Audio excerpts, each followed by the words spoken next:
जय जय श्री राधे, जय जय श्री राधे। भक्तजनों, आगे की कथा बढ़ाते हुए बताते हैं कि श्री राम भगवान ने किस प्रकार अपने अश्वमेध यज्ञ को पूर्ण किया और लव कुश ने कैसे उनके घोड़े को पकड़ा।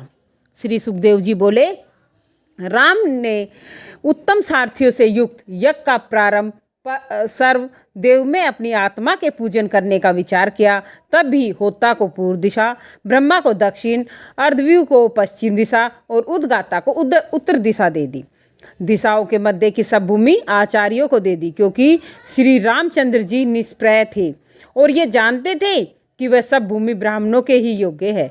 इसी तरह सीता ने भी सौभाग्य सूचक वस्त्र आभरणों के अतिरिक्त कुछ नहीं रखा। वे सब ब्राह्मण और ब्राह्मणीय देव राम को अपना ऊपर ऐसा वात्सल्य भाव देखकर बड़े प्रसन्न हुए और लिया हुआ राज्य राम भगवान को फिर से वापस दे दिया और कहने लगे कि हे भगवान, ऐसी कोई वस्तु नहीं है जो आपने हमको न दी हो। आपने हमारे हृदय में प्रवेश करके अपनी कांति से हमारे हृदयस्थ अंधकार को दूर किया है। एक दिन अंधेरी रात में राम भगवान भेष बदलकर प्रजा को देखने के लिए अयोध्यापुरी गए। उस समय कोई मनुष्य अपनी स्त्री से प्रसन्न होकर कह रहा था कि दुष्टा और अस्ती है तू, और मेरी आज्ञा के बिना तू पराए घर को चली गई। मैं तुझको अब अपने घर में कदापि नहीं रखूँगा।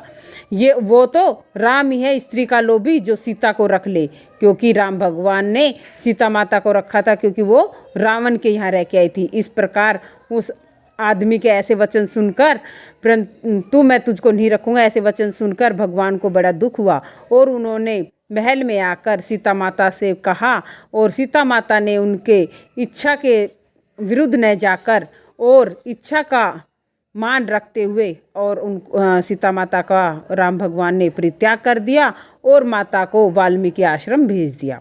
और उन्होंने सीता माता को अपनी बेटी बनाकर, वाल्मीकि जी ने सीता माता को अपनी बेटी बनाकर आश्रम में रखा। और जब सीता माता भगवान को त्याग कर गई थी तो गर्भवती थी। तब समय आने पर माता ने 2 पुत्रों को जन्म दिया। इन दोनों बच्चों का नाम संस्कार भी वाल्मीकि जी ने किया और इन बच्चों का नाम लव और कुश हुआ। राम जी के और तीनों भाइयों के भी 2-2 पुत्र हुए। लक्ष्मण के अंगद और चित्रकेतु, और भरत के तक्ष और पुष्कल थे। शत्रुघ्न के पुत्र सुबाहु और शत्रुसेन थे। भरत ने दिग्विजय में करोड़ गंधर्वों को मार गिराया और उनका धन लाकर सब रामचंद्र भगवान को दे दिया। और शत्रुघ्न ने मधु के पुत्र लवणासुर को मधुबन में मारकर मथुरापुरी बसाई थी।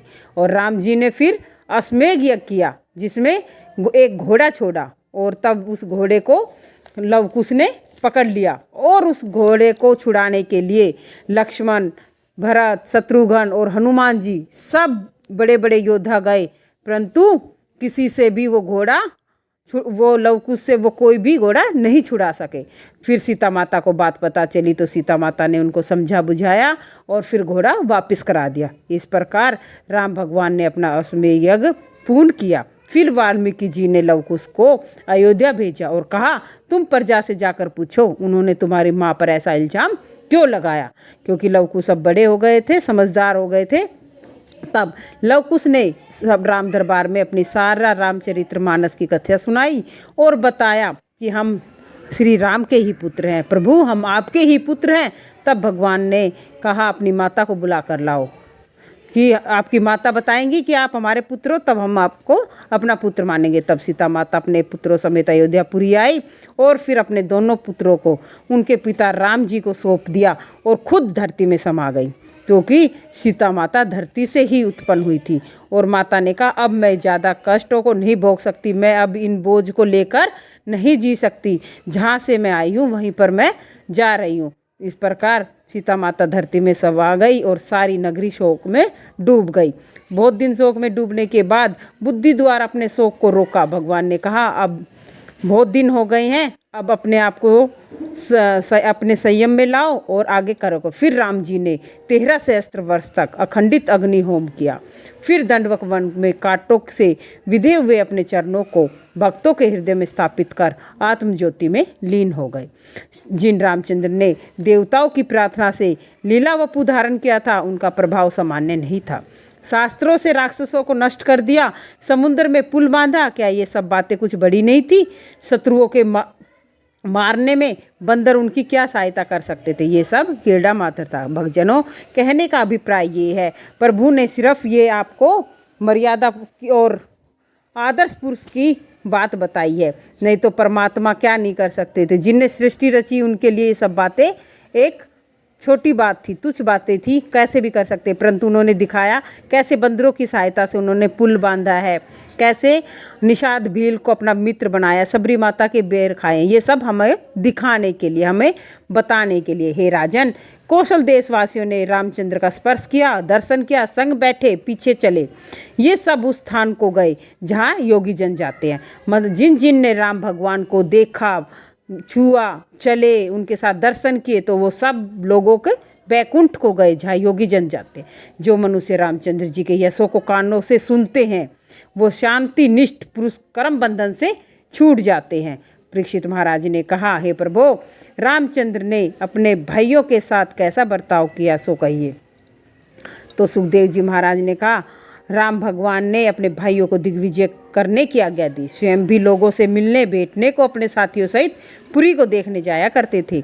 यह पुरी सुगंधित द्रव्यों के जल और हाथियों के मद से मार्ग में छिड़काव हो जाने के कारण ऐसी मालूम होने लगी थी कि अपने स्वामी के आने के नियंत्रण मंदोमद हो रही थी। जहाँ जहाँ पर भगवान जाते वहाँ पूर्ववासी लोग भेंट लेकर आते थे और यह आशीर्वाद देते थे, जैसे पिछले 12 रूप धारण कर पृथ्वी उद्धार किया था, उसी तरह अब भी इसकी रक्षा कीजिए। अपने स्वामी को बहुत पीछे आया जान स्त्री पुरुष घर छोड़कर कोठे और कोठरी की छज्जों पर चढ़कर फूलों की वर्षा करके प्यास से नेत्रों की तृष्णा बुझाने लगते थे।